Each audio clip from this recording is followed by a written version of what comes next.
México, escucha la voz que hoy a varios les ha llevado la atención, también a tu tocaya y a Carlos, les llamó la atención el video este del Papa y también tienen la misma curiosidad, dice, oye, pero no dice de cuándo es, ni quién lo edita, nada. Será verdad. Está interesante, pero no se sabe más.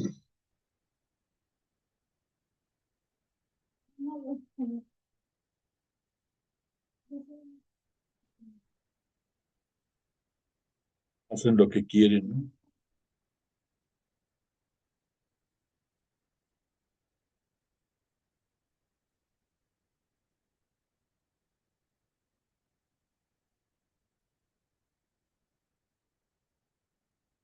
Esta reclama en el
Le pregunté a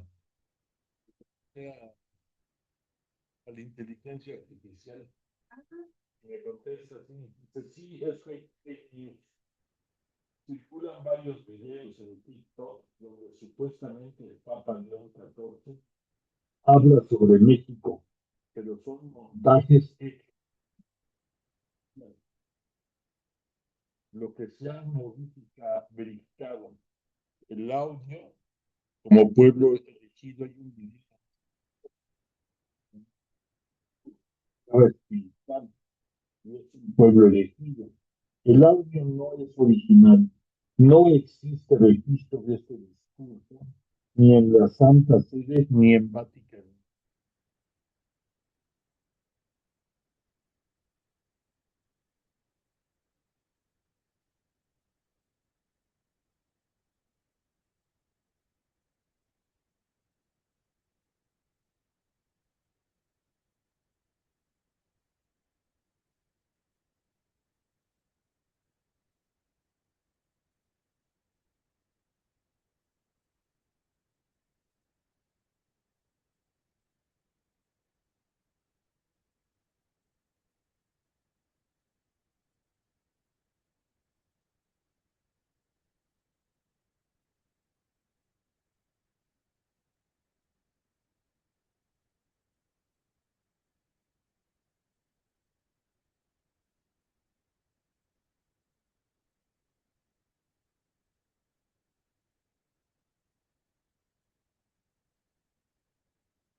Por andar consultando ya se me estaba pasando a iniciar la clase.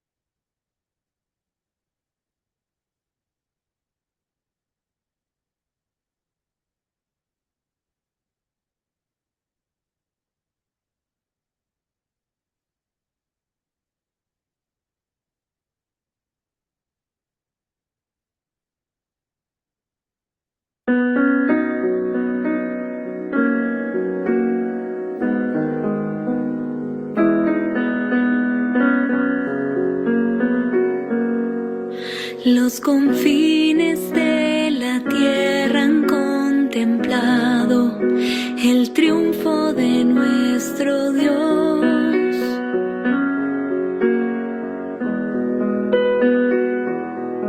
Los confines de la tierra han contemplado el triunfo de nuestro Dios.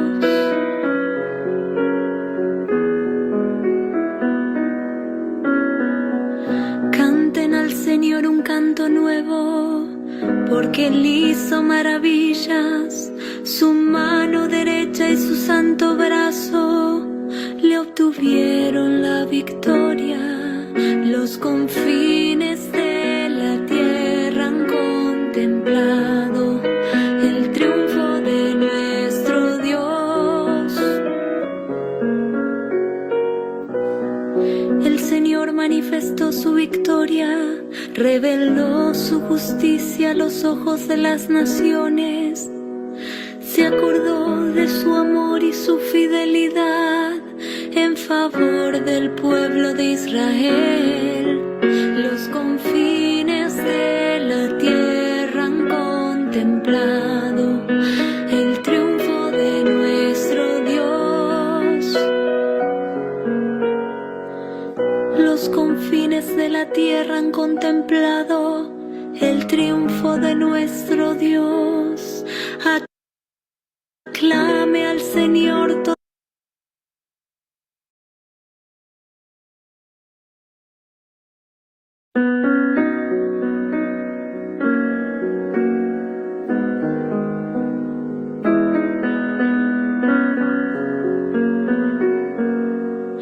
Los confines de la tierra han contemplado el triunfo de nuestro Dios.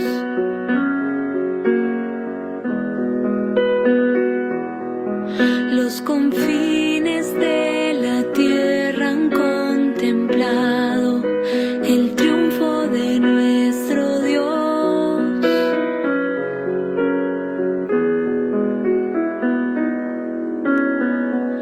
Canten al Señor un canto nuevo, porque Él hizo maravillas.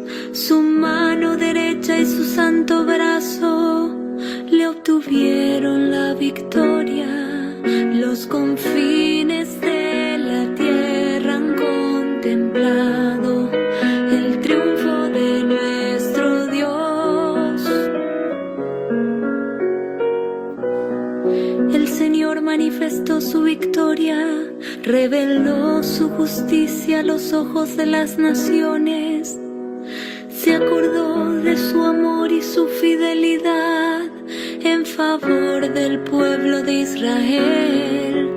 Los confines de la tierra han contemplado el triunfo de nuestro Dios. Los confines de la tierra han contemplado el triunfo de nuestro Dios. Aclame al Señor toda la tierra, prorrumpan en cantos jubilosos.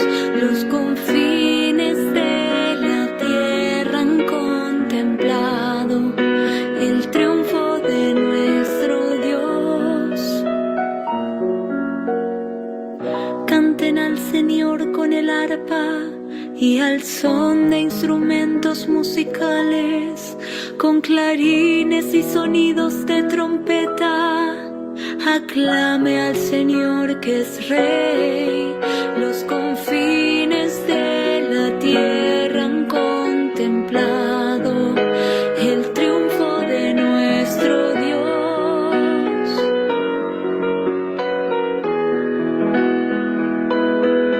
Los confines de la tierra han contemplado el triunfo de nuestro Dios.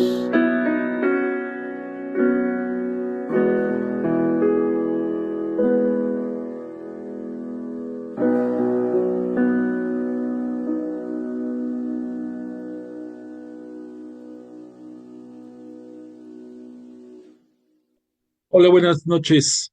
Qué placer que nos encontramos hoy, día martes 19 de mayo del año 2026, en nuestro espacio bíblico vía Zoom de estudio y vamos a continuar reflexionando acerca de las parábolas del Evangelio. Le agradecemos a Dios Padre a través de Jesús de Nazaret y le damos adoración y culto como es debido, y te invito a que juntos digamos en el nombre del Padre, del Hijo y del Espíritu Santo. Amén. Padre nuestro que estás en el cielo, santificado sea tu nombre. Venga a nosotros tu reino. Hágase tu voluntad en la tierra como en el cielo. Danos hoy nuestro pan de cada día. Perdona nuestras ofensas, como también nosotros perdonamos a los que nos ofenden.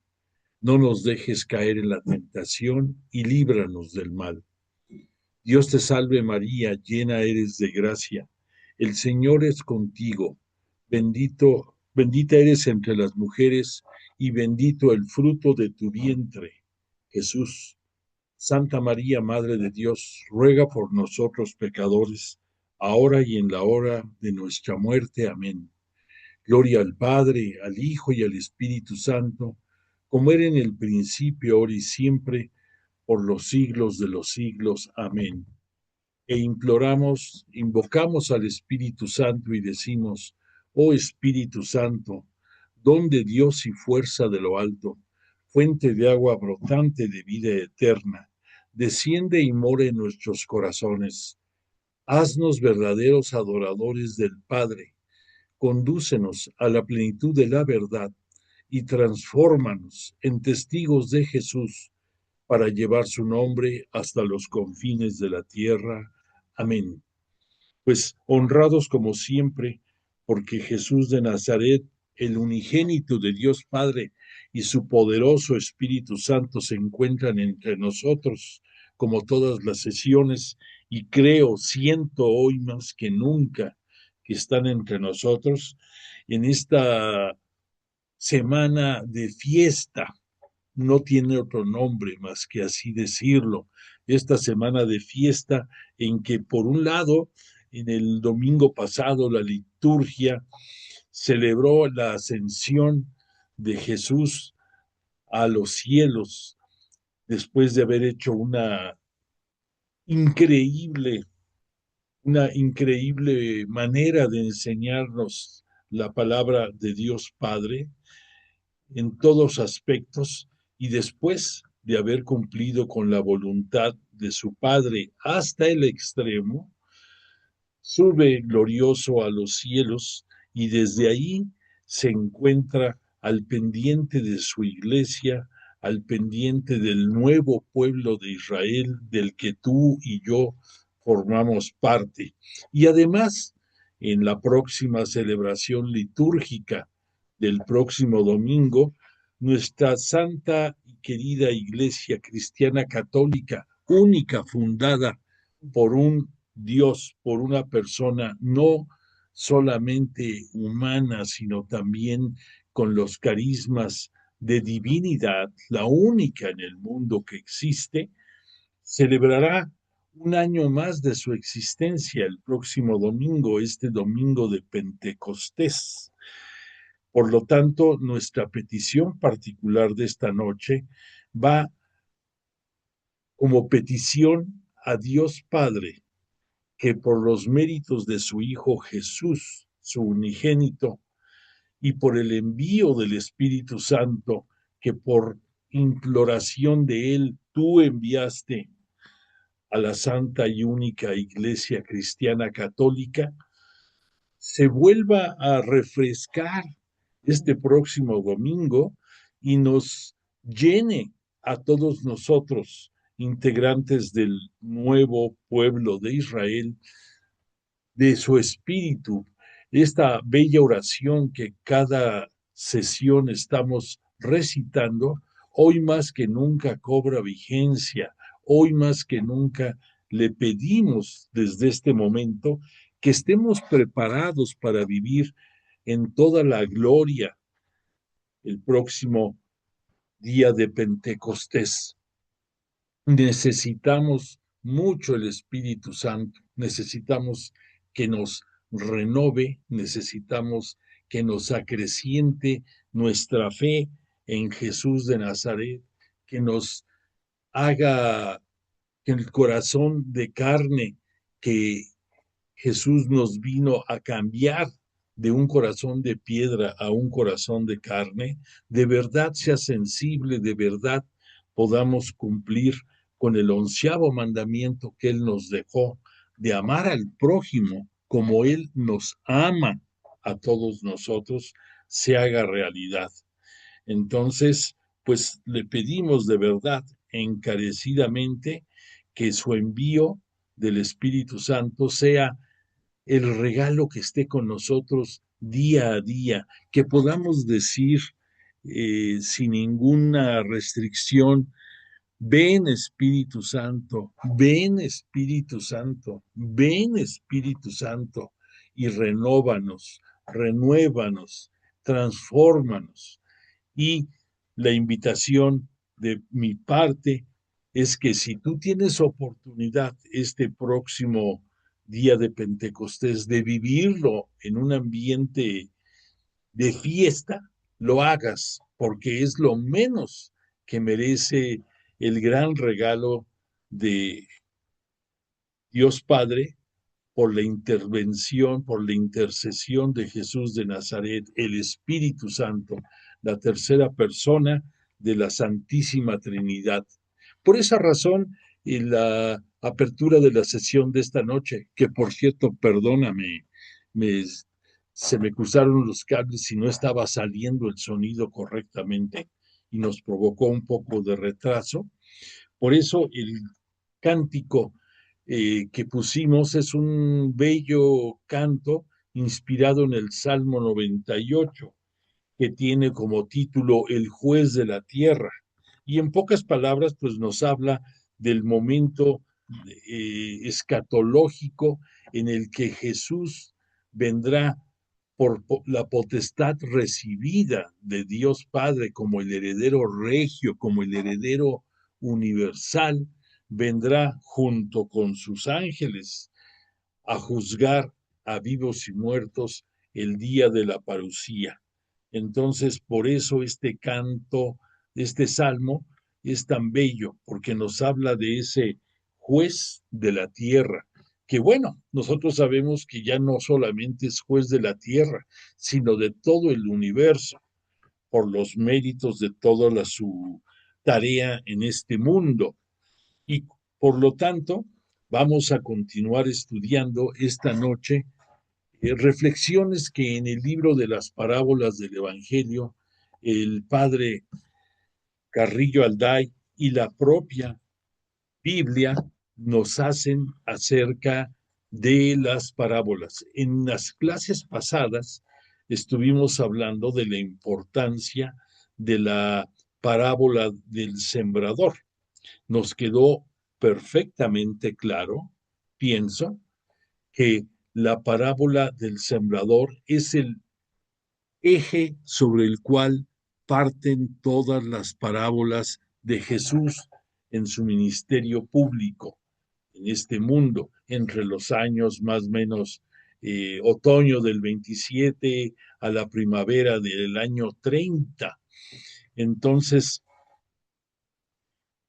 partiendo de este supuesto, de esta idea de que es la parábola del sembrador la que nos habla de esa simiente, de esa semilla que Jesús vino a sembrar en nuestro corazón y que en una forma alegórica lo estuvimos estudiando en la exposición de la parábola del sembrador y la pregunta de sus apóstoles, de sus discípulos más cercanos, en que le pedían la explicación del porqué de esta parábola y la explicación que Jesús dio de la misma, que te recuerdo, es la única parábola en la cual Jesús les da la interpretación a sus apóstoles.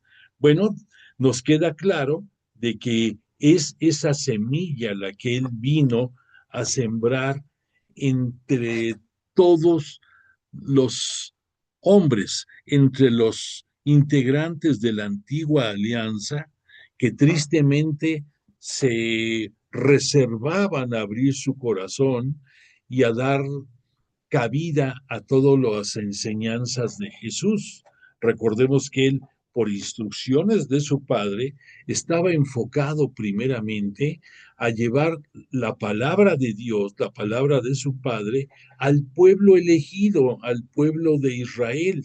Y Jesús hizo todos los esfuerzos posibles porque así fuera, porque el Espíritu Santo invadiera los corazones de todos los integrantes del pueblo de Israel, de la antigua alianza. Mas, sin embargo, la oposición que, que tuvo que vivir Jesús en su ministerio, pues llegó hasta el punto de que dio su propia vida y sangre para poder de esta manera cumplir con toda la voluntad de su Padre de haberlo enviado a este mundo a través del seno virginal de María Santísima. Pero el pueblo de Israel, el pueblo propiedad de Dios, de Yahvé Dios, no lo aceptó, sobre todo los dirigentes, la casta sacerdotal, el Sanedrín, el sumo sacerdote en turno, urdieron todo lo que ya sabemos para poder coludirse con las autoridades imperiales romanas y lograr el fin de acallarlo, de darle muerte, porque según el sumo sacerdote en turno de ese año, decía que más valía que muriera una persona y no que todo el pueblo se perdiera. Entonces, bajo esa perspectiva, pues se encontró el triste fin vía crucifixión de nuestro Rey y Mesías. Pero pues para nosotros, integrantes del nuevo pueblo de Israel, fue la mayor bendición que pudimos haber tenido en nuestra vida, que gracias a toda esa trayectoria pudimos en primer lugar, pues ser redimidos del pecado todos los que habitamos en este mundo, sin importar tiempo en el cual hayamos o estemos viviendo o hayan vivido, por un lado. Y por otra parte, pues gracias a su gloriosa resurrección, operada por el Espíritu Santo y por voluntad de Dios Padre, entonces no solamente nos redime del pecado, sino que además la muerte, que era la poseedora de todas las voluntades terrenas, es vencida y nosotros, gracias a que Jesús llega al reino de los cielos, nos conquista para todos nosotros la oportunidad de llegar a esa morada eterna, celestial, y de compartir con Él, de compartir con Dios Padre, de compartir con María Santísima, la gloria y el poder divino. Bueno, pues entonces todo esto que te platico, todo esto que te lo digo y que me entusiasma comentártelo, me da oportunidad de que siguiendo ese tenor de, de que la parábola del sembrador es la que nos marca el, la finalidad, el mensaje de a qué había venido Jesús a este mundo, quiero decirte que esta noche vamos a abordar dos parábolas muy relacionadas con este tema de, de la parábola del sembrador y que van relacionadas porque también nos habla de siembra, porque también nos habla de semilla, porque también nos habla de simiente, pero vamos a hacerlo, vamos a analizar en primera instancia, la parábola de Marcos, que se llama la parábola de la semilla que crece por sí sola. Esta parábola de Marcos, del evangelista Marcos, es muy especial porque solamente él la tiene. Sabemos que en el estudio de las parábolas, la mayoría de ellas son compartidas por los tres evangelistas sinópticos, o sea, Mateo, Marcos y Lucas. Pero hay algunas parábolas que por el Espíritu Santo, que es el que lo inspira, son propias exclusivamente de un evangelista. Este es el caso de esta parábola de la semilla que crece por sí sola. Repito, es exclusiva de Marcos, es breve y me voy a permitir primero leértela directamente de la Sagrada Escritura. Me voy a remitir al capítulo 4, concretamente al versículo 26. Y ahí Marcos va a decirnos, San Marcos nos va a decir, también decía, el reino de Dios es como el caso de un hombre que siembra el grano en la tierra, duerma o se levante, de noche o de día, el grano brota y crece, sin que él sepa cómo. La tierra da el fruto por sí misma, primero hierba, luego espiga, después trigo abundante en la espiga. Y cuando el fruto lo admite, enseguida se le mete la hoz, porque ha llegado la siega. Bueno, ahí termina la parábola.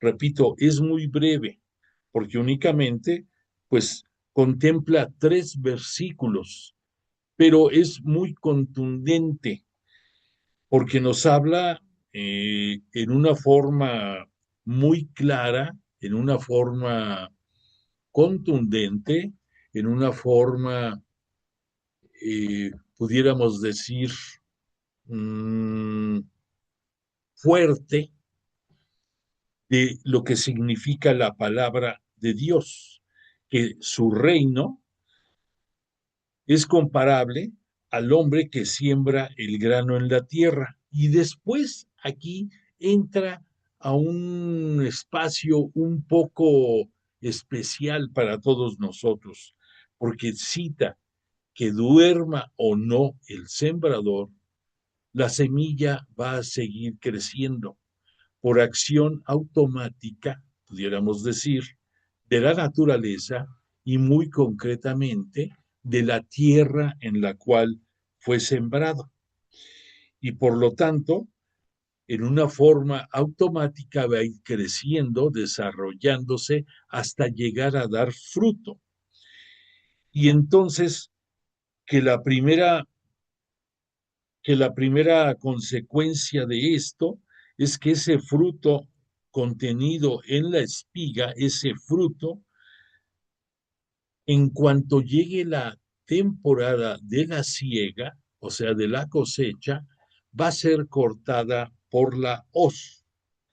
Esto nos lleva un poco a reflexionar.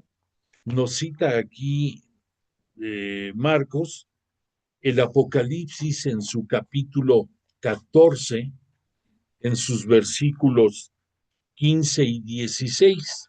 Déjame remitirme a él y te lo voy a leer para que veamos qué relación tiene con su parábola de Marcos. Me remito al capítulo 14, versículos 15 y 16, y nos dice, te voy a leer para que lo comprendamos mejor, desde el capítulo 14, desde el versículo, perdón, 14, en que dice la siega y la vendimia de las naciones. Seguí contemplando la visión. Había una nube blanca y sentado sobre la nube alguien parecido a un hijo de hombre, que llevaba en la cabeza una corona de oro y en la mano una hoz afilada. Una hoz, esa herramienta curva, filosa con la cual se corta el trigo y todas las espigas cuando llega el momento de la siega. Luego salió del santuario. Recuerda que estamos hablando del santuario de Dios que contempló San Juan en sus visiones. Sale del santuario otro ángel gritando con voz potente al que estaba sentado en la nube: mete tu hoz y siega, porque ha llegado la hora de segar. La mies de la tierra está madura. Y el que estaba sentado en la nube metió su hoz y quedó segada la tierra. Otro ángel salió entonces del santuario del cielo. Tenía también una hoz afilada, pero salió del altar otro ángel, el que tiene poder sobre el fuego, y gritó con voz potente al que tenía la hoz afilada: mete tu hoz afilada y vendimia los racimos de la viña de la tierra, porque están en sazón sus uvas. El ángel metió su hoz y vendimió la viña de la tierra.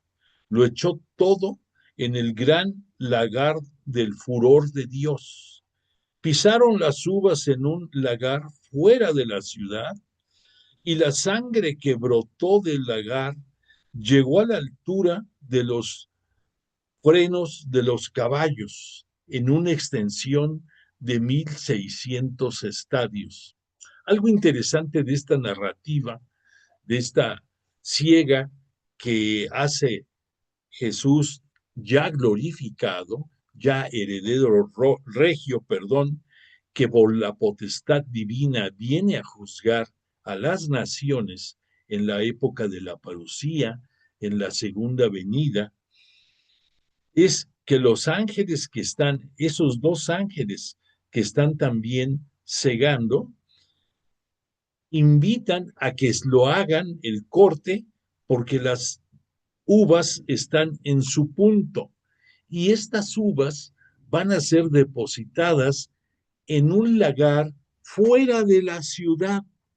Y esto nos habla a nosotros del momento en que Jesús fue crucificado. Jesús, por todo lo que hemos estudiado y lo que hemos hablado, era considerado un terrorista, era considerado un conspirador en contra del Imperio Romano, y no merecía vivir dentro de la ciudad ni morir dentro de la ciudad, según ellos. Por esa razón, el promontorio del Gólgota, el promontorio de la Calavera, se encontraba en las afueras de la ciudad, y ahí encontró la muerte en el sacrificio de la crucifixión nuestro Mesías y Señor. Entonces aquí la narrativa que Juan pudo contemplar en esa visión de del santuario en el Apocalipsis nos cita que el lagar está fuera de la ciudad.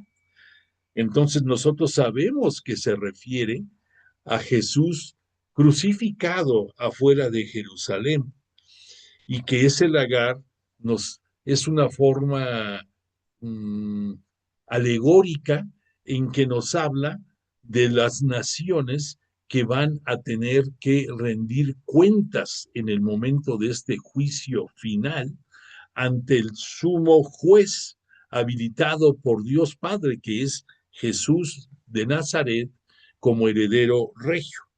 Bueno, y también esta parábola de este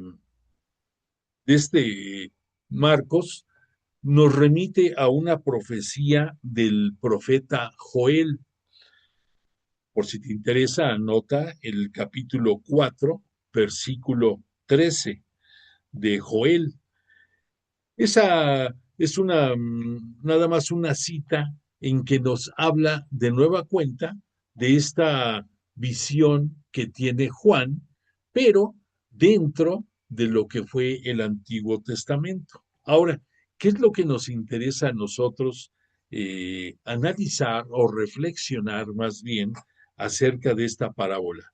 Punto número 1, que es por razón de aparición. Recordemos que el Evangelio de Marcos apareció en el año 64, que está en ese año ya traducido al griego, y que la finalidad de evangelio, esta buena nueva de Marcos, era que llegara a la brevedad posible a todos los cristianos que vivían en Roma y que muchos de ellos eran perseguidos.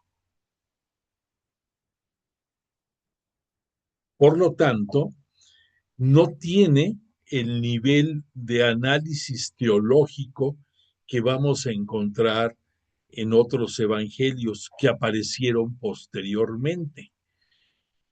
Punto número 1. El punto número 2 es que por lo mismo, aquí Marcos solamente se remite a explicar de una manera entendible, de una manera sencilla, la acción de la naturaleza para lograr que la semilla sembrada por el sembrador vaya creciendo y pueda dar fruto. Esta redacción de la parábola de la semilla que crece sola tiene mucha influencia aramea.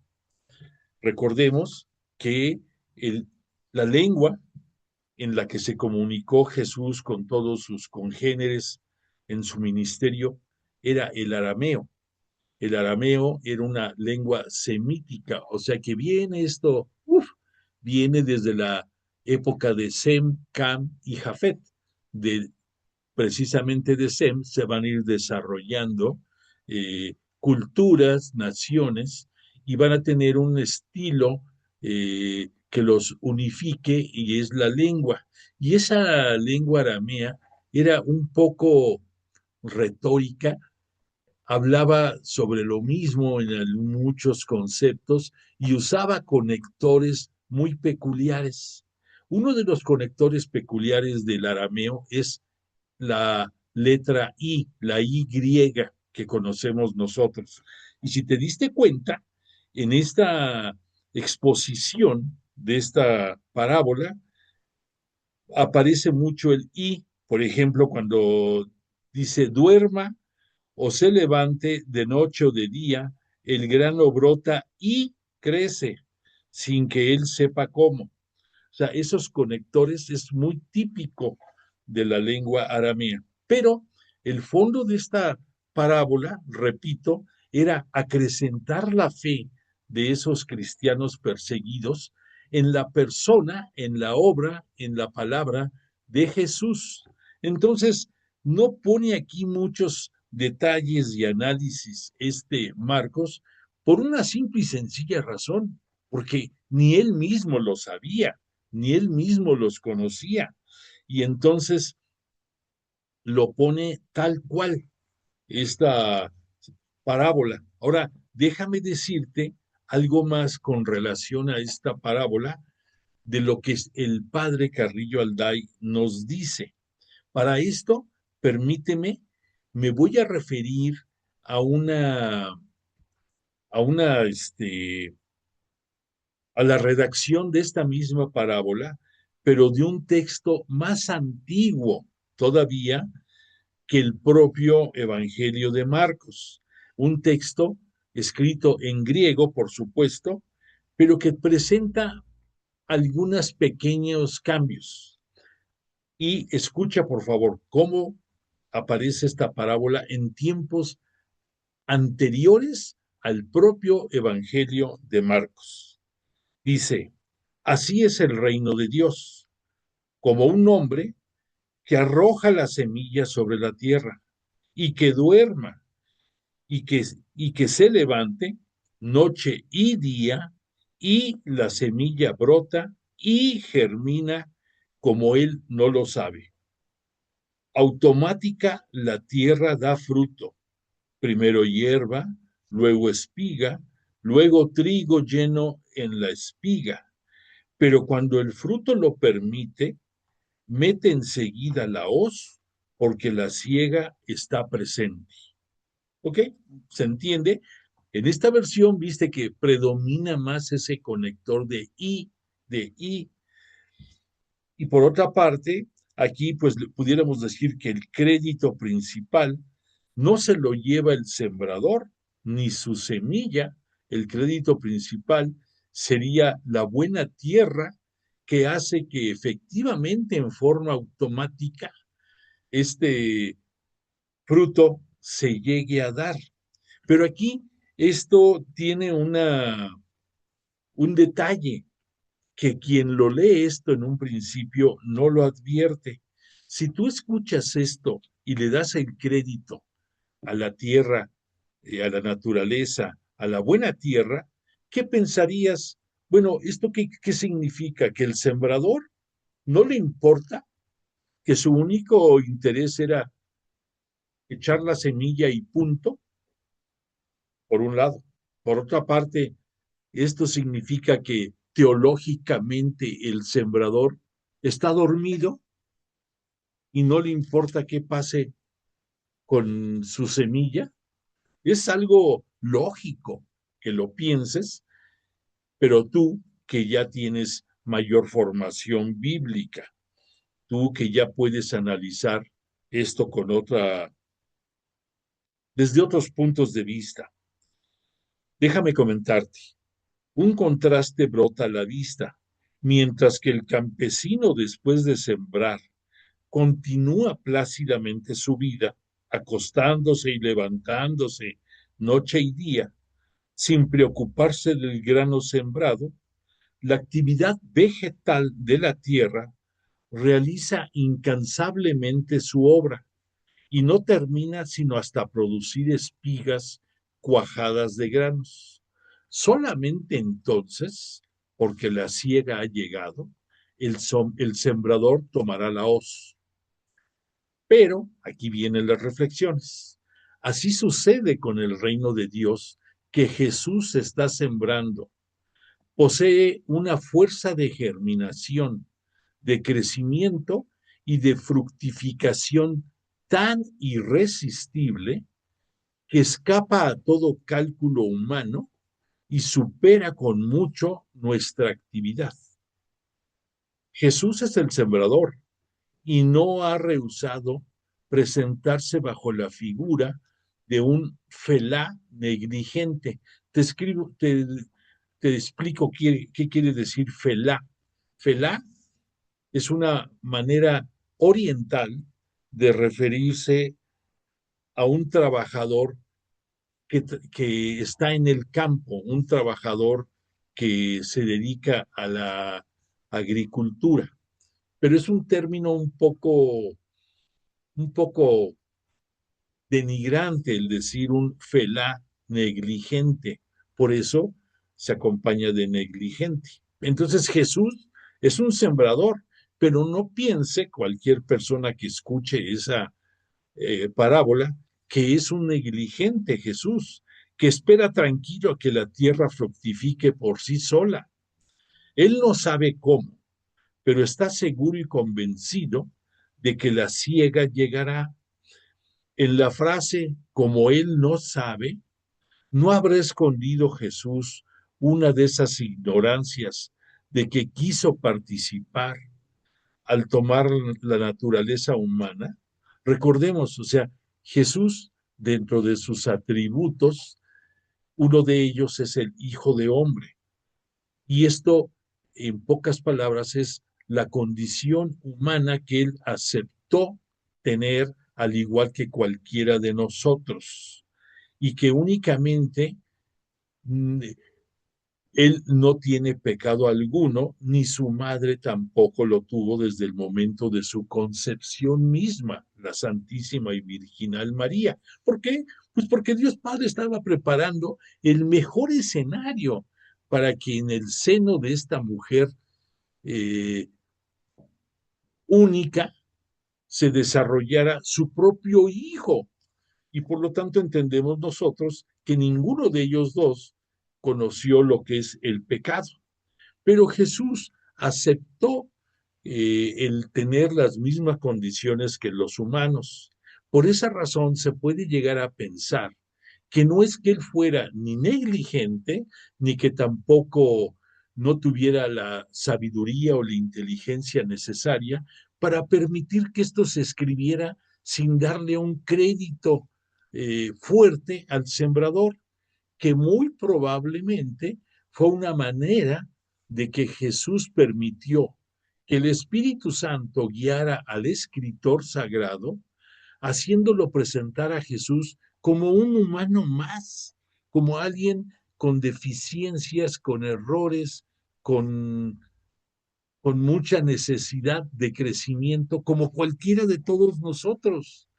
Y que si las parábolas iban dirigidas a un auditorio, en su mayoría sencillo y de poca formación cultural, pues Jesús probablemente quiso hacerse ver como uno más de ellos. Eso es un dato muy interesante. O sea que probablemente, repito, el Espíritu Santo guió a Marcos, el evangelista, para poner a un Jesús humano, con muchos errores, con muchas carencias en muchos aspectos.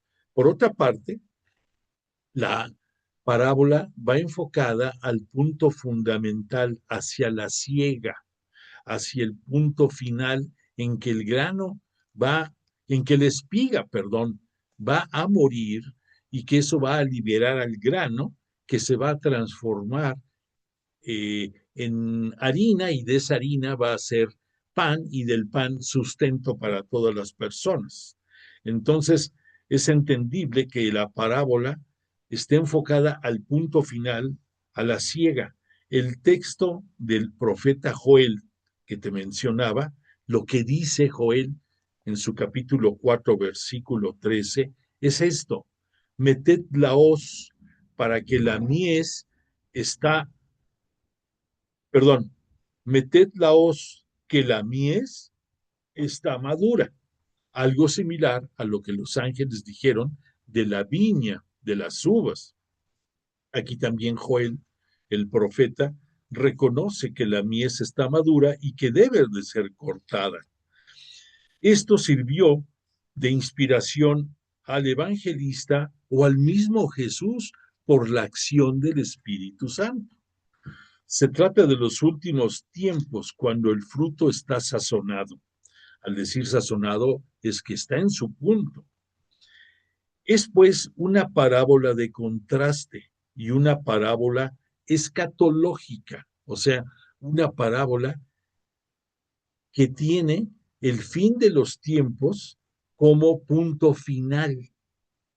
Con la predicación de Jesús, la hora de Dios ha llegado. En la siembra está ya implícita la cosecha. Solamente hay que esperar con fe y sin impaciencia, con confianza y sin desalientos. Dios llevará a espléndida consumación la obra que ha comenzado.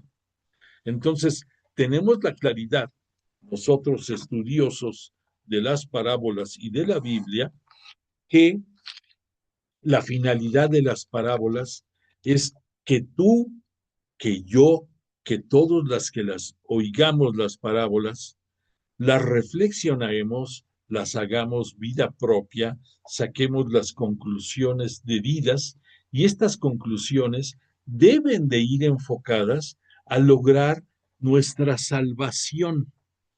Recuerda que Jesús, con su acción liberadora y con el envío del Espíritu Santo, nos llena de dones, y gracias a estos dones nosotros podemos afianzarnos mejor a su fe, que con nuestra oración constante, con nuestra súplica al Padre a través de Jesús de Nazaret, le pedimos sanación para nosotros y para todos los que amamos frecuentemente. Y que esta sanación, muchas ocasiones, no es la que nosotros esperáramos, pero sí es la voluntad de Dios y es la mejor para nosotros. Por medio de esto, nosotros obtenemos sanación. Pero esta sanación, junto con la oración y junto con el afianzamiento a la palabra de Dios Padre que conocemos a través de Jesús de Nazaret, nos debe de conducir a la salvación conquistada por Él a través de su gloriosa resurrección, pero que recuerda que por ser nosotros las criaturas más parecidas a Dios, pero que no podemos tener la sabiduría que Dios Padre tiene, pues tenemos inteligencia y queremos hacer el mejor uso de ella. Y además de eso, nos dio la cualidad de tener criterio, de tener capacidad para escoger lo que nosotros deseamos. Entonces, esa inteligencia y esa oportunidad de que nosotros elijamos lo que deseamos hacer, nos puede dar con mayor facilidad el llegar al reino de los cielos.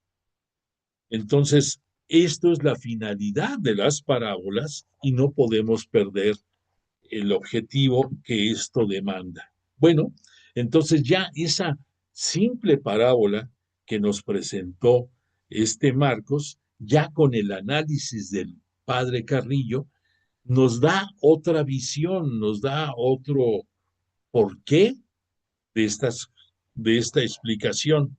Pero no podemos negar que el hacedor de este mensaje fue el Espíritu Santo. El Espíritu Santo, dentro de la forma en que le sugirió a Jesús de Nazaret que lo diera a conocer esta parábola. El Espíritu Santo en la manera en que hizo que el escritor sagrado, 34 años después de la muerte de Jesús, nos la presentara bajo un ángulo muy especial.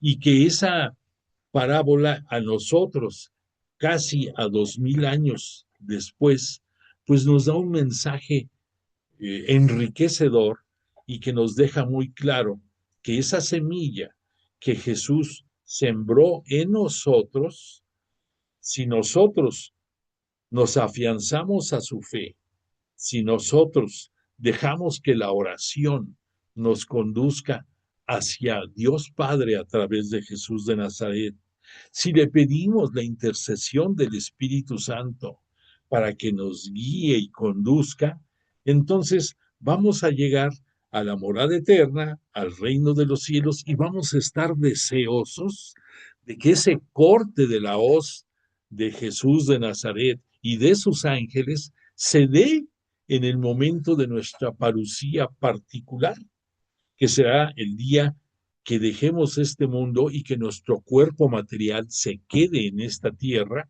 y que nosotros, por la fe en Jesús y por las buenas obras que hayamos hecho, amando a nuestro prójimo como Él nos ama a nosotros, nos haga merecedores de llegar a nuestro sitio reservado en la Jerusalén celestial.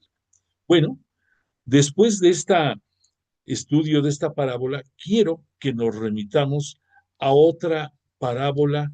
En este caso, va a ser del evangelista Lucas. Si quieres tú seguirme, voy a irme al capítulo 13 del Evangelio de Lucas y concretamente a los versículos 18 y 19. ¿Y por qué nos vamos a ir a esta parábola? Bueno, pues te quiero comentar que este Lucas, su evangelio, fue escrito, perdóname, por el propio Lucas en griego y que lo dio a conocer más o menos por el año 80. Que este Lucas tuvo, además de los vasos comunicantes entre los evangelistas sinópticos, tuvo mucha investigación propia, con la cual enriqueció mucho el concepto de su evangelio, que por otra parte, el Espíritu Santo influyó mucho en Lucas y logró que su evangelio, que su buena nueva, fuera considerada como el Evangelio del Espíritu Santo.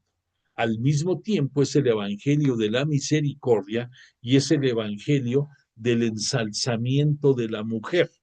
Nadie como Lucas nos hace resaltar la dignidad que la mujer tuvo dentro del ministerio público de Jesús. Ahora, el por qué nos vamos a esta parábola del capítulo, repito, estoy mal, del capítulo 13, versículos 18 y 19.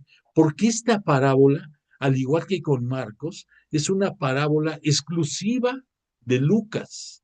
Por algo la puso. Va relacionada también con semillas. Pero esta parábola la intituló Lucas como la parábola. No, perdóname. Estoy en un error. Discúlpame. Me adelanté un poco. Vete, por favor, a Mateo. Y en Mateo te vas a ir, permíteme, déjame darte un dato más concreto. Discúlpame, se me fueron las cabras al monte. En este Evangelio de Mateo nos vamos a ir a estudiar la parábola, pero una que también es solamente de Mateo. Lo que te dije de Lucas sigue vigente, tómalo en consideración. Pero en este caso de Mateo, esta parábola que él cita la intituló la parábola de la cizaña y encuentra un sitio de colocación en Mateo enseguida de la parábola del sembrador. Recordemos que este Mateo es un judío muy respetuoso de las tradiciones y de la forma en que le gustaba a todos los ancianos del pueblo, de la ciudad, y a todos los judíos la explicación de todas las cosas. Entonces, dentro de los discursos parabólicos, que son 7 parábolas seleccionadas por Mateo, que sabemos que el número 7 va a representar la plenitud y que este Mateo buscaba mucho el que entendiéramos bajo ese aspecto sus parábolas. Después de la parábola del sembrador, Mateo incluye esta parábola, que ya sin más preámbulo, en este capítulo 13, a partir del versículo 24, te voy a leer. Dice, parábola de la cizaña. Les propuso otra parábola. ¿Quién? Jesús. El reino de los cielos es semejante a un hombre que sembró buena semilla en su campo. Pero mientras su gente dormía, vino su enemigo, sembró cizaña entre el trigo, sembró cizaña entre el trigo y se fue. Cuando brotó la hierba y produjo fruto, apareció entonces también la cizaña. Los siervos se acercaron al amo y le preguntaron, Señor, ¿no sembraste semilla buena en tu campo? ¿Por qué tiene que empezar entonces a crecer cizaña y a crecer junto al trigo? Él, el Señor, les comentó, algún enemigo ha hecho esto. Los siervos le dijeron, ¿quieres pues que vayamos a recogerla? Él les respondió, no, no sea que al recoger la cizaña arranquéis a la vez el trigo. Dejad que ambos crezcan juntos hasta la siega. Ya diré a los segadores, cuando llegue la siega, que recojan primero la cizaña y la aten en gavillas, en atados, para quemarla, y que almacenen el trigo en mi granero. Fin de la parábola. Esta parábola también tiene una finalidad escatológica. Y entonces aquí Mateo nos vuelve a citar también el Apocalipsis, al igual que con Marcos, nos vuelve a citar ese pasaje. Y por otra parte, nos remite también a reflexiones acerca de lo que el evangelista Juan puso en su capítulo 15, versículo 6. Déjame leerte qué puso Juan, que llevó a Mateo a escribir de esta forma la buena nueva referida a Jesús. Dice así, capítulo de, Juan, capítulo 15, versículo 6. Dice, ya llegué. Ya. Luego, al llegar a casa, bueno, déjame leerte a partir del versículo 4 para que le hallemos más coherencia. Se refiere a la oveja perdida. Dice, ¿quién de vosotros, si tiene 100 ovejas y pierde una de ellas, no deja las 99 en la estepa y va a buscarla a la que se perdió hasta que la encuentra? Y cuando la encuentra, se la pone muy contento sobre los hombros. Luego, al llegar a casa, convoca a los amigos y vecinos y les dice, alegraos conmigo, porque he hallado la oveja que se me había perdido. Os digo que, de igual modo, habrá más alegría en el cielo por un solo pecador que se convierta que por 99 justos que no tengan necesidad de conversión. Ah, aquí ya nos da un norte del por qué Mateo escribió lo que escribió. Al hablarnos en esta parábola de la cizaña, nos hace ver que el Señor permite que crezcan juntos el trigo y la cizaña, y solamente llegado el tiempo propicio, pide que sea cortada la cizaña sin lastimar al trigo, y que ya una vez que se eliminó la cizaña, se ate y se queme. Y entonces de esta forma la espiga del trigo va a poder lograr su cometido de ser fruto que dé alimento a otros. Bueno, entonces vamos a encontrar algo muy especial en esta narrativa, porque ya dijimos que solamente la parábola del sembrador es la única en que el propio Jesús dio la explicación a sus apóstoles y a sus más íntimos discípulos de qué significaba la parábola del sembrador.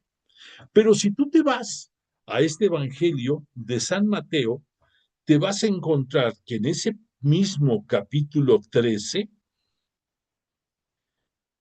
vamos a volver a encontrar, por un lado, el por qué, la razón del por qué Jesús habla en parábolas.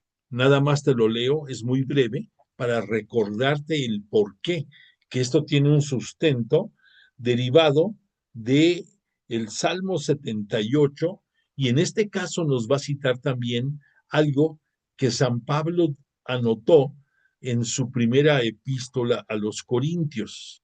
Dice, solo en parábolas habla a la gente Jesús, y nada les hablaba si no era en parábolas, para que se cumpliese así lo que había dicho el profeta.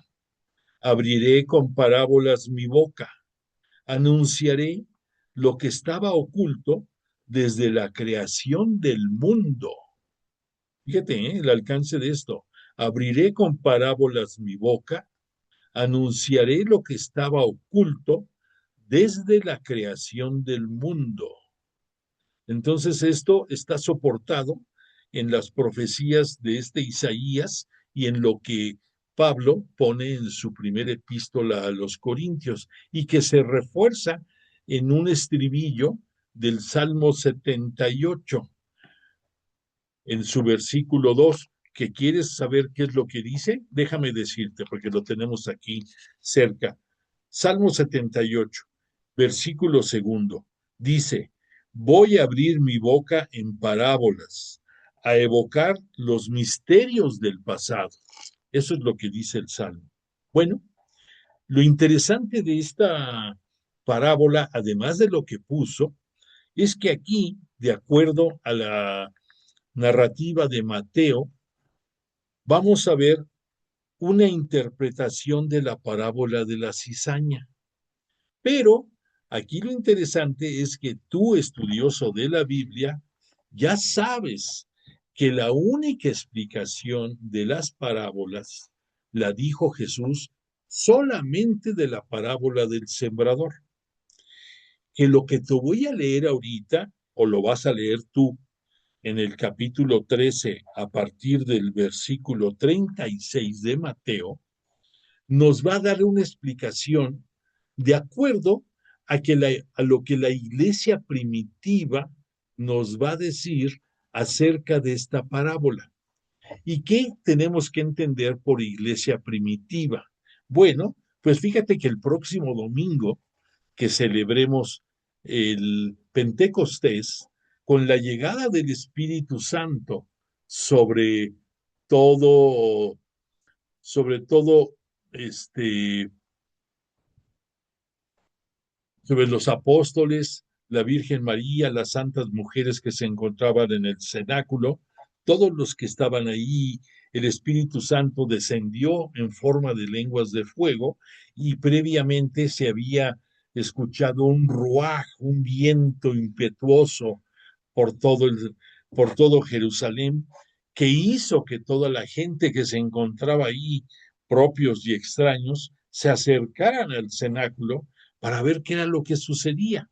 Y al descender el Espíritu Santo sobre los apóstoles, ¿qué hizo? El punto número uno fue que les hizo comprender muchas cosas que en vida no pudieron llegar a la claridad total de las enseñanzas de Jesús.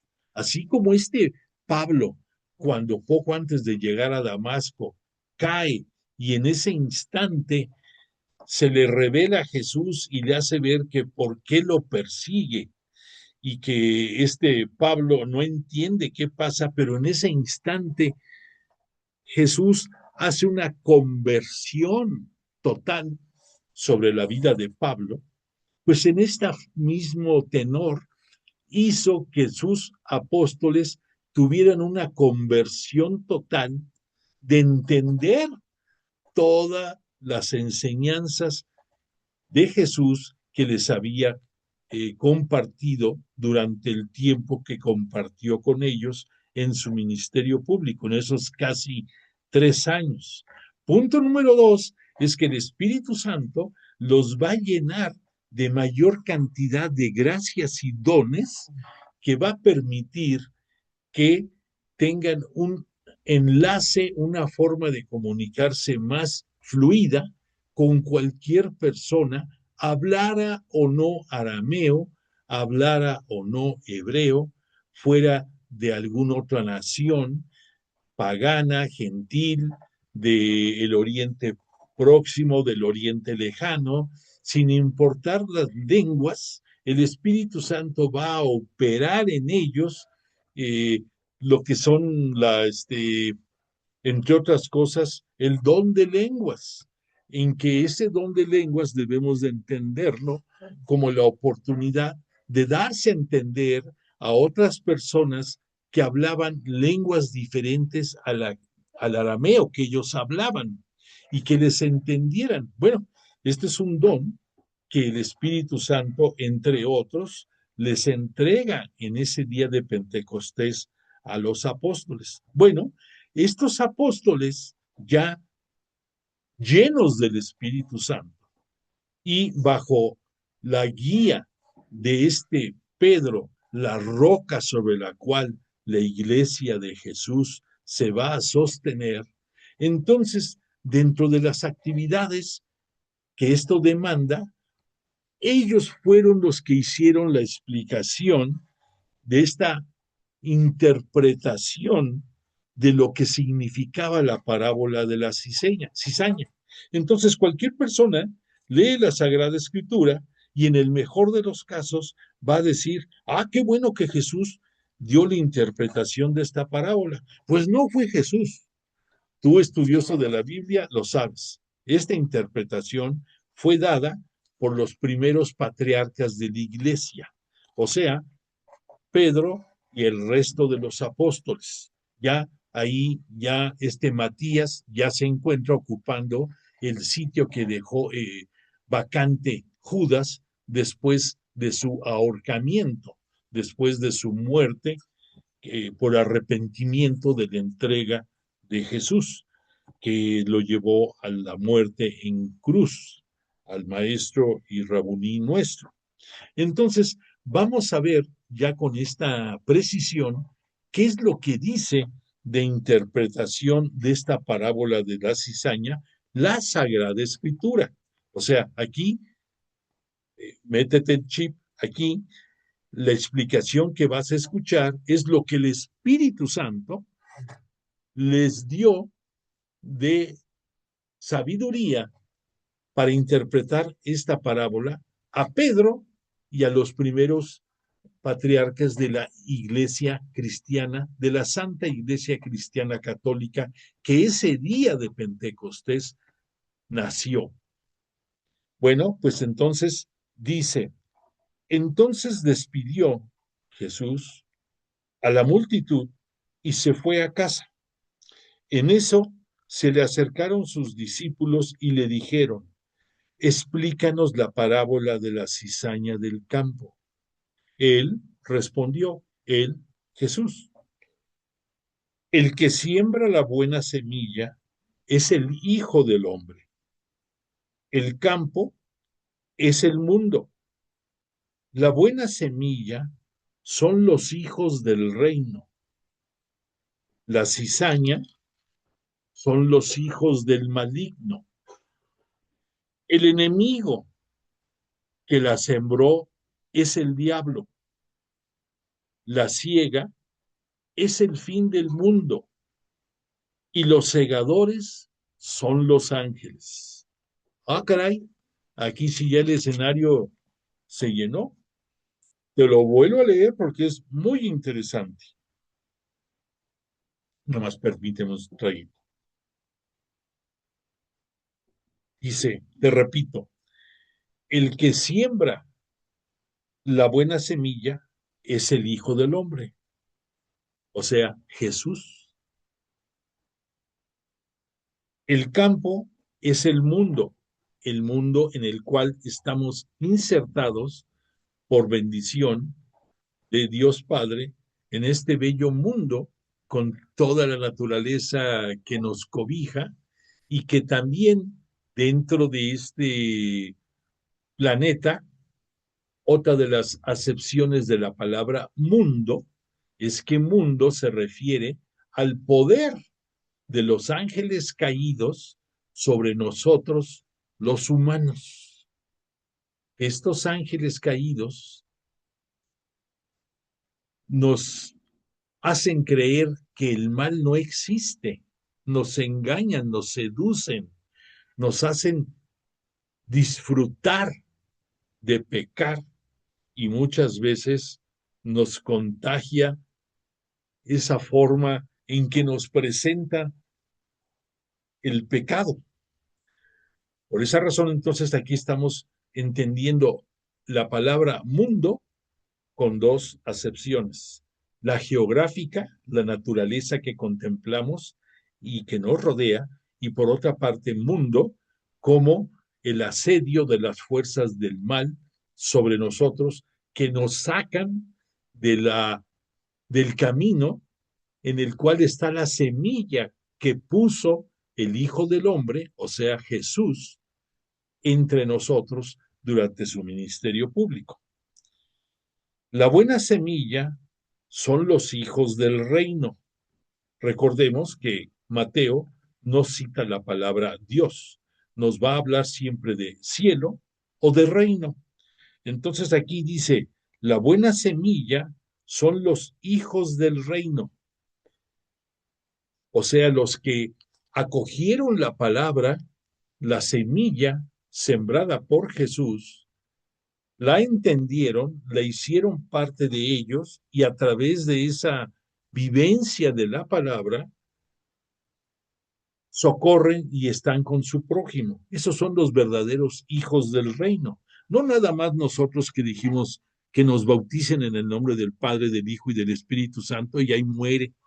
Y ahí muchos de nosotros acudimos, si nos va bien, a la liturgia del domingo, si acaso vamos, y que probablemente algunos comulguen en forma automática, sin tener realmente la disposición y la preparación para hacerlo, y otros, si lo tienen, saliendo de ahí de la liturgia, no reconocen ni al que tenían a la derecha y a la izquierda de la banca, menos a todo el prójimo. Entonces es una gran diferencia en que tú digas entre un cristiano, entre un bautizado y un hijo del reino. Yo te hago la pregunta a ti, ¿en qué segmento te ubicas tú? ¿En ser cristiano o en ser hijo del reino o hija del reino? Reflexiónalo, piénsalo y saca tus conclusiones. Bueno, continúo. Entonces dijimos que la buena semilla son los hijos del reino. La cizaña son los hijos del maligno. Recordemos que dentro de el hebreo se identificaba bien a este concepto del maligno. Por esa razón, cuando rezamos el Padre Nuestro, según las 7 peticiones que nos presentó Mateo, la última es, y líbranos del malo, M-A-L-O, del malo. ¿Por qué? Porque el malo es lo mismo que el maligno. Después continúa esta explicación, el enemigo que la sembró es el diablo. Aquí ya encontramos otra expresión para identificar las fuerzas del mal, pero desde el punto de vista latino, desde el punto de vista de la lengua oficial de nuestra Santa Iglesia Cristiana Católica. Ahí sí se habla del diablo, así lo conocemos al tentador. Entonces aquí, esta es una forma de que tú ves cómo está amalgamado una explicación con con alguna tesitura hebrea y también otra explicación con una tesitura latina. Por eso puedes entender mejor que esto es obra de los patriarcas de la iglesia naciente. La ciega es el fin del mundo. ¿Ok? Ahí nos queda claro. La ciega va a ser el corte de toda la mies, de todo lo sembrado, y ahí se va a ver quién dio fruto, quién solamente se quedó en espiga y quién tristemente se convirtió en cizaña. Entonces, hay las 3 posibilidades, ¿eh? Tú eliges con tu comportamiento cuál de estas 3 quieres ser. Importante que aquí nos volvemos se vuelve a resaltar que la finalidad de las parábolas, al igual que la palabra de Jesús, es lograr que tú llegues al reino de Dios, que tú llegues al reino de los cielos, como nos propone Mateo, y que eso lo vamos a lograr siguiendo la palabra que Jesús sembró en forma de semilla en nuestros corazones. Pero, entonces, aquí, repito, la ciega es el fin del mundo, es el destino final de todos nosotros en este mundo físico, de este mundo geográfico, que llegado el momento en que por la voluntad divina digan, hasta aquí llegaste, entonces tu cuerpo que surgió del polvo se quedará en esta tierra, ya sea que te sepulten, ya sea que te rosticen, que te cremen o lo que sea, pero tu alma, tu espíritu va a tener la oportunidad de llegar al reino de Dios con un espíritu transformado y una imagen distinta a la que tú tienes, pero vas a llegar si te lo propusiste. Y si no, pues lástima, Margarito, porque la ciega hasta ahí nos va a hacer llegar. Y que este corte, esta ciega, va a venir dado por el propio Jesús, pero que Él va a darle la potestad de ese corte a sus ángeles. Por eso aquí nos dice, los segadores son los ángeles. De la misma manera, pues, que se recoge la cizaña y se la quema en el fuego, así será el fin del mundo. Otra vez, cuidado, aquí no se está hablando de mundo desde el punto de vista maldad, desde el punto de vista pecado, desde el punto de vista perdición. Por eso dice aquí, de la misma manera que se recoge la cizaña y se la quema en el fuego, así será al fin del mundo. El Hijo del Hombre enviará a sus ángeles que recogerán de su reino todos los escándalos y a los que actúan inicuamente. O sea, van a llevar cuenta, van a abrir los libros de la vida de cada uno de nosotros y ahí va a aparecer nuestras estrellitas y nuestros taches. No hay de otra. Y haciendo un recuento rápido van a decir, pues, ¿sabes qué? Eres parte de la mies, eres parte de la semilla, diste fruto, vas a poder llegar al reino de los cielos. Probablemente se va a necesitar que te purifiques un poco, pero de que llegas, llegas. Y aquellos que tienen más taches que estrellitas, pues tristemente van a decir, lo lamento, pero no tienes lugar en el reino de Dios. Entonces te vamos a juntar junto con toda esa cizaña que no tiene por qué existir, que no tiene por qué sembrar división dentro del mundo, y te vamos a lanzar al fuego eterno. No lo deseo para ninguno de nosotros ni para nadie, pero la decisión en gran parte pende de ti. Bueno, el Hijo del Hombre enviará a sus ángeles, que recogerán de su reino todos los escándalos y a los que actúan inicuamente, y los arrojarán en el horno de fuego. Allí será el llanto y el rechinar de dientes. Esta expresión tan dura que nos pone los vellitos así paraditos, así, el pensar que ese lugar en el que solamente hay llanto y rechinar de dientes. Entonces los justos brillarán como el sol en el reino del Padre. El que tenga oídos, que oiga. Esa terminación del que tenga oídos, que oiga, pues es muy típica de Jesús.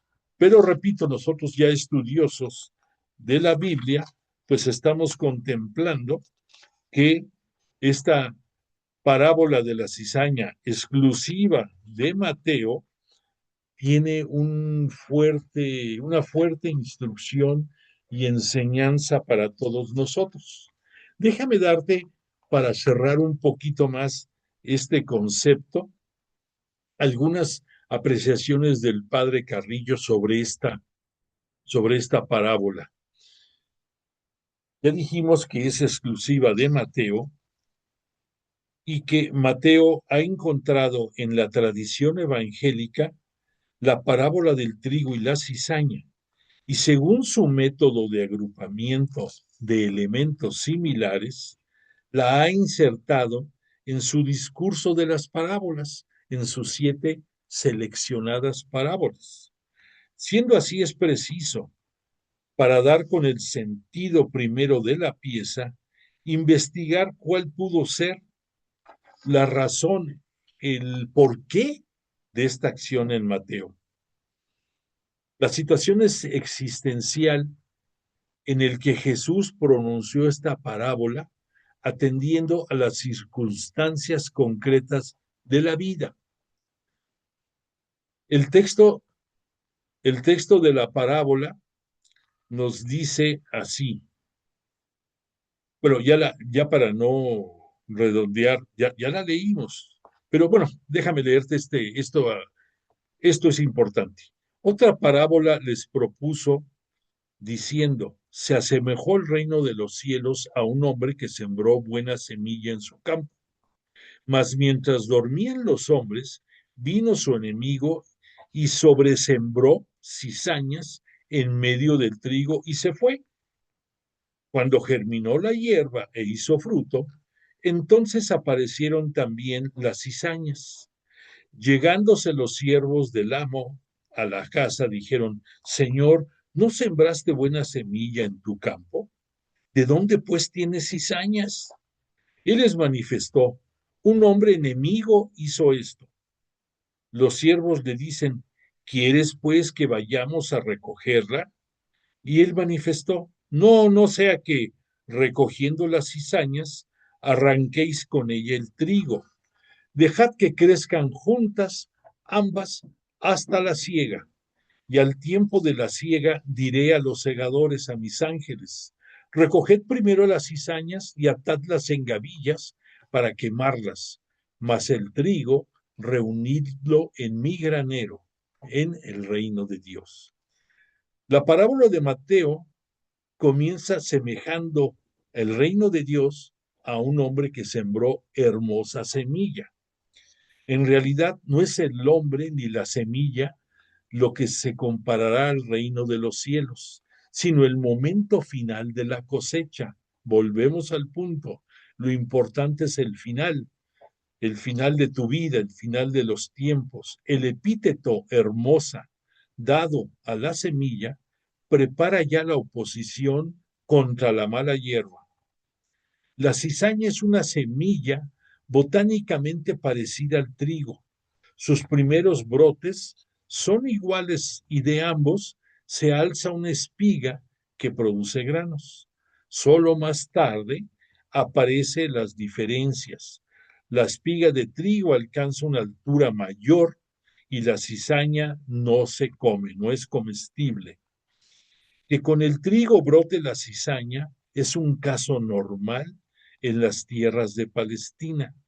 Por lo tanto, lo que alarma a los criados es que la cizaña debió aparecer en una cantidad no acostumbrada, por eso se dio a notar.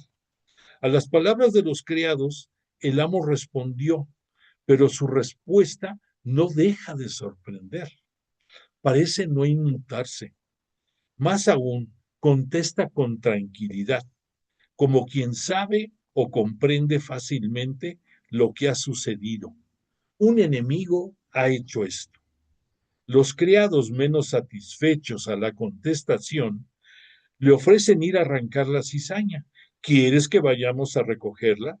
Es aquí donde se infiltra el sentido real de la parábola.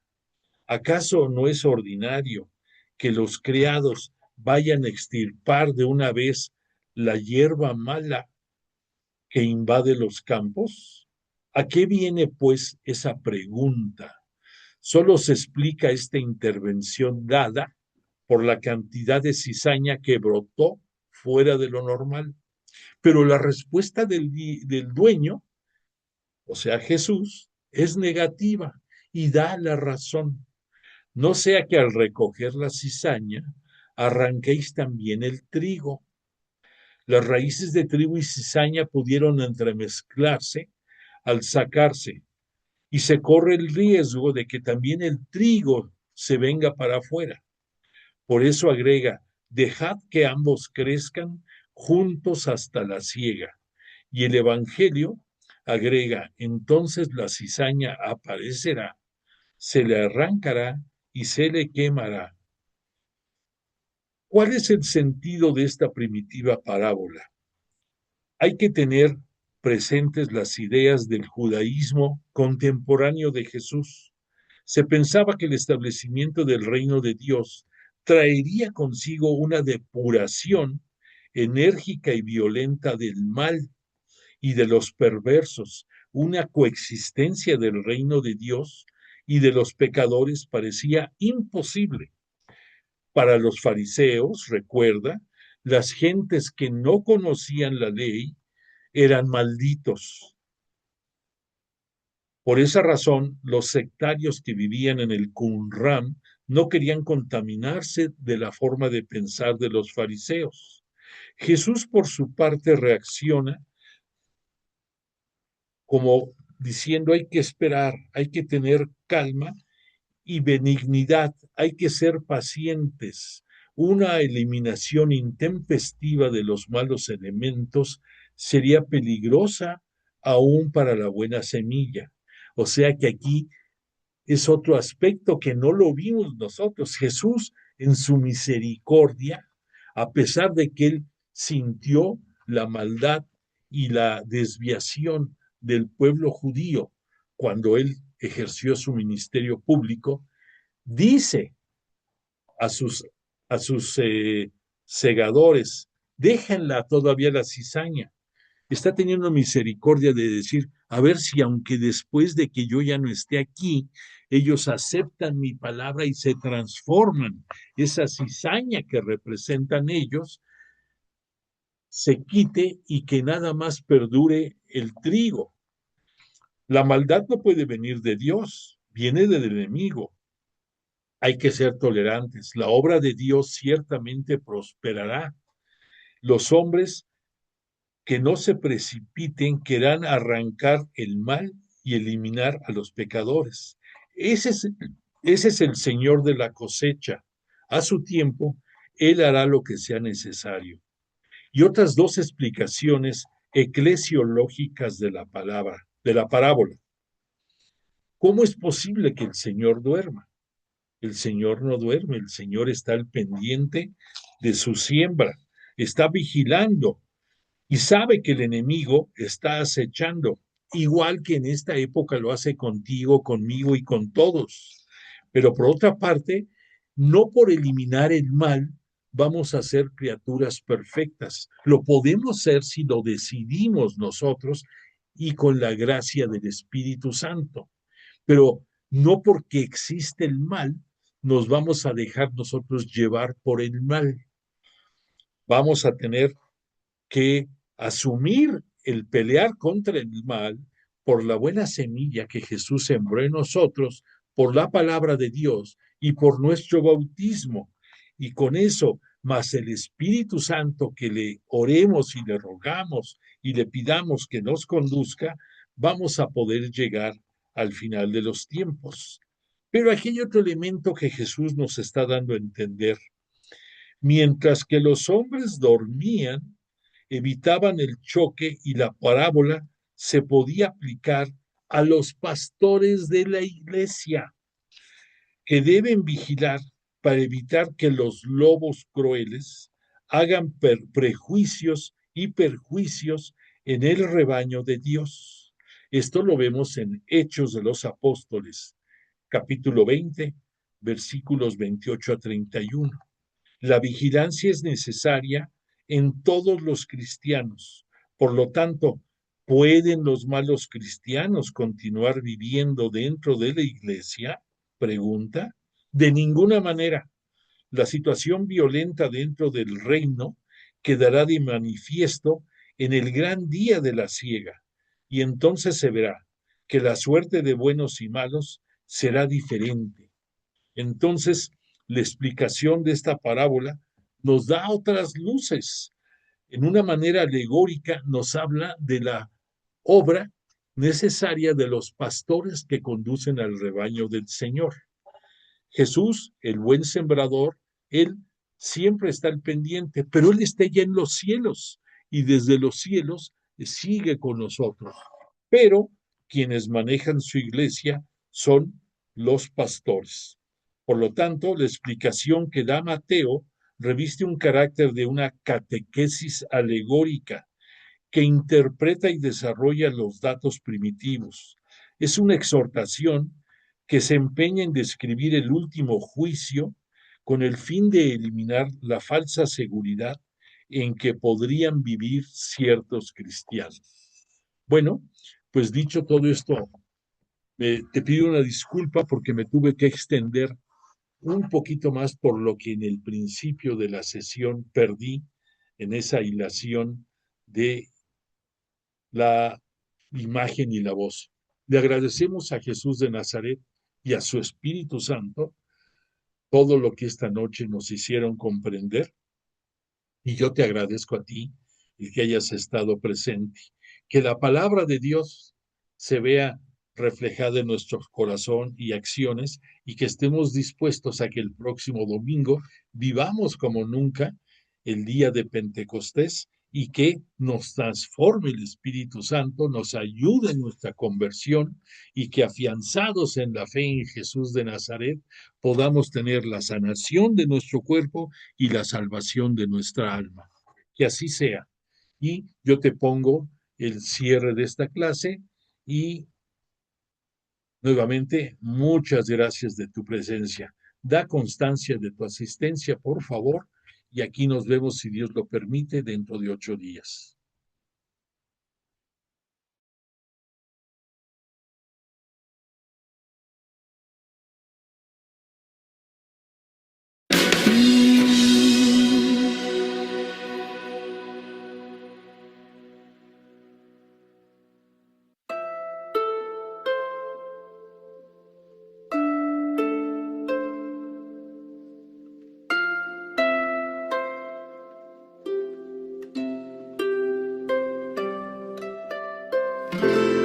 Luz y tinieblas en un instante separó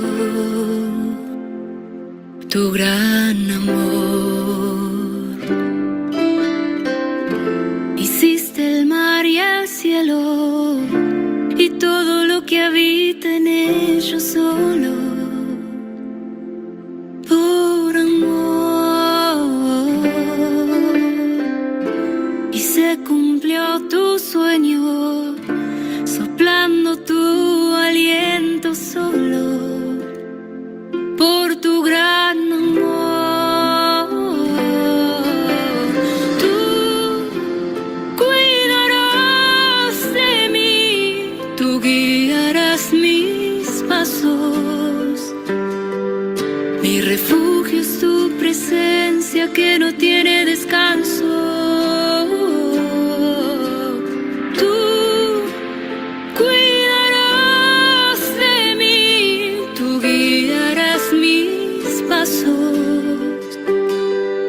Mi refugio es tu presencia que no tiene descanso.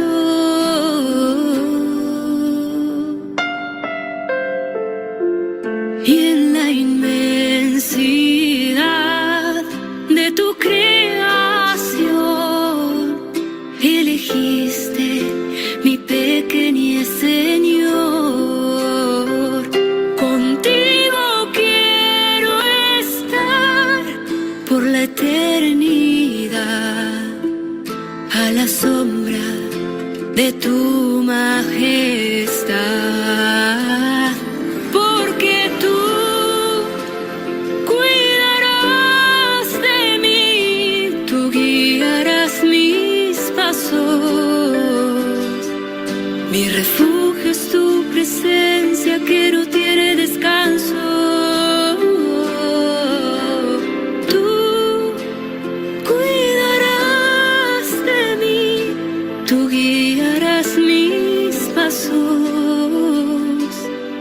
Mi refugio es tu presencia que no tiene descanso.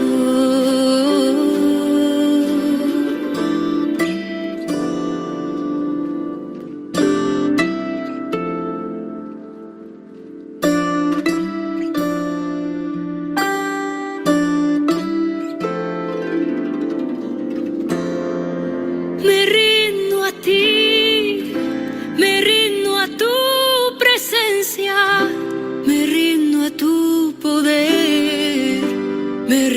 a tu bondad.